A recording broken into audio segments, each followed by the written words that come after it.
O ayan guys, magsisigang ako ng buto-buto at eto ang ating buto-buto guys. At eto ang aking tubig, kumukulo na. Atin munang huhugasan ang ating buto-buto, ating pakukuluan. Ayan. O ayan guys, pag ito guys ay kumulo na, atin ang tatanggalin at ating huhugasan ng pork. Ayan. At yung sabaw itatapon natin bago natin sasabawan ng bago. O yan guys, ating ilalagay ang ating sibuyas at ang ating kamatis para nating gigisahin pero walang mantika. O yan guys, ilalagay na natin ang pork na para din kunwari ginigisa pero walang mantika. O yan guys, nilagay ko na ang gabi. Hindi ko na na-videohan, nakalimutan ko na naman. Ilagay natin ang Korean radish. Guys, lagyan natin ng sabaw. Hugas bigas pala ang inilagay ko. O yan guys, kulong-kulo na siya. Pero medyo matigas pa ng konti. Eto guys, ang ilalagay kong sa sinigang. Sampalok yan. Mas natural kesa dun sa powder. Ilagay natin ang ating sitaw. Ilagay natin ang siling berde.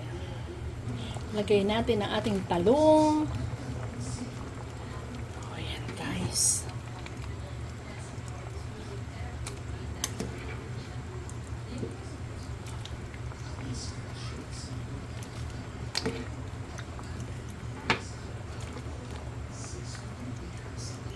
Lagay natin ang okra.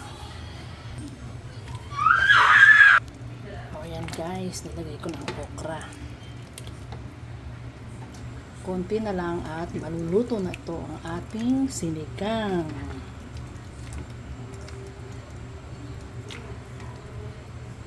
O yan guys, gumawa ako ng sausawan, patis, kalamansi at saka sili. O yan, masarap yan. O yan guys, tikman natin kung okay na ba yung sampalok niya. Wow, ang sarap. Tamang-tama asim. Whew. O ayan guys, ilagay na natin ang ating kamote. Wala kasi akong nabiling kangkong sa grocery. Kaya yan, kamote ang ating ilalagay. Okay lang naman yun.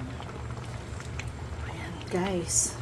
Basta malanta itong dahon ng kamote, okay na yan.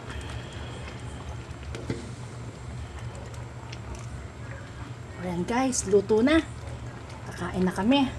Bye! See you next time. Thank you for watching.